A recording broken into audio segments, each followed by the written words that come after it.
Bismillahirrahmanirrahim. Assalamualaikum warahmatullahi ta'ala wabarakatuh. Alhamdulillah rabbil alamin. Wassalatu wassalamu ala asyrafil mursalin wa ala alihi wa sahbihi ajma'in. Selamat bertemu kembali dalam pelajaran sirah tahun 4 bersama saya Ustaz Muhammad Yusnain. Sambungan pada muka surat 2, tajuk yang pertama iaitu konsep jihad dalam Islam. Sambungan pada minggu lepas kita sampai kepada bahagian jihad. Kita tengok bahagian jihad. Jihad akbar iaitu jihad besar dan jihadul asghar, jihad kecil. Jihadul akbar, jihad besar ialah jihad melawan hawa nafsu di dalam diri sendiri serta hasutan dan godaan syaitan. Tugas syaitan adalah untuk menghasut manusia agar ingkar kepada perintah Allah Subhanahu Wa Taala. Oleh itu, sesiapa yang berjaya melawan godaan syaitan dan hawa nafsu, ia akan berjaya di dunia dan di akhirat.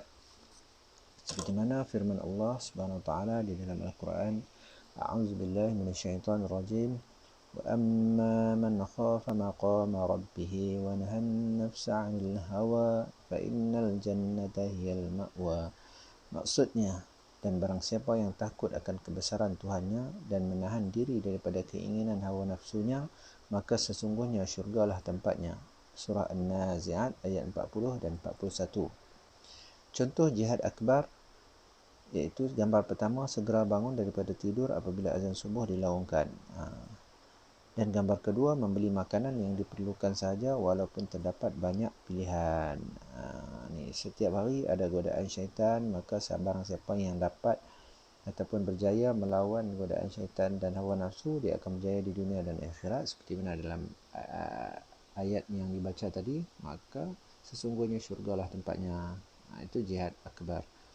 Dan jihadul asghar, jihad kecil pula, ialah bentuk-bentuk jihad yang lain seperti berjuang untuk mempertahankan diri, keluarga, agama, bangsa dan negara seperti ancaman daripada ancaman musuh. Jihad untuk menegakkan kebenaran dan mencegah kemungkaran serta menentang golongan munafik dan orang kafir yang memusuhi Islam juga termasuk di dalam jihadul asghar. Allah Ta'ala pun berfirman dalam Al-Quran berkenaan dengan jihadul asghar, iaitu a'udzubillahi minasyaitonir rajim. Ya ayyuhan nabiy jahidil kuffara wal munafiqina waghluz 'alaihim wa ma'wahum jahannam wa bi'sal masir. Sadaqallahul azim. Maksudnya, wahai Nabi Muhammad, jihadlah, tentanglah orang kafir dan munafik dan bersikap keraslah terhadap mereka. Tempat mereka adalah neraka Jahannam dan itulah seburuk-buruk tempat kembali. Surah At-Tahrim ayat 9. Contoh jihadul asghar ialah ibu yang melahirkan anak dan berjuang mempertahankan negara, macam dekat Palestin lah ni. Okey. Nombor 5 tu, Rasulullah SAW dengan para sahabat telah berjihad dengan melakukan pengorbanan untuk menegakkan agama Islam. Nombor 6, jihad adalah kemuncak perjuangan untuk menentukan Islam dapat dilaksanakan mengikut perintah Allah Subhanahu Wa Taala. Nombor 7, jihad memerlukan pengorbanan diri dan masa. Sebagai pelajar, berusaha untuk mencapai kejayaan juga adalah jihad.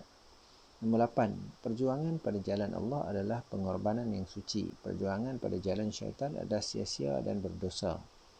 Nombor 9, contoh perjuangan pada jalan Allah ialah berusaha untuk mencari rezeki yang halal agar dapat menyara kehidupan diri sendiri dan ahli keluarga.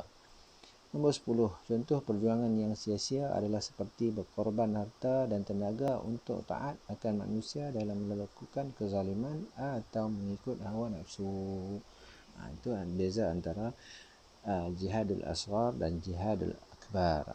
Jihad ada dua, jihad akbar dan jihad asghar, jihad besar dan jihad kecil.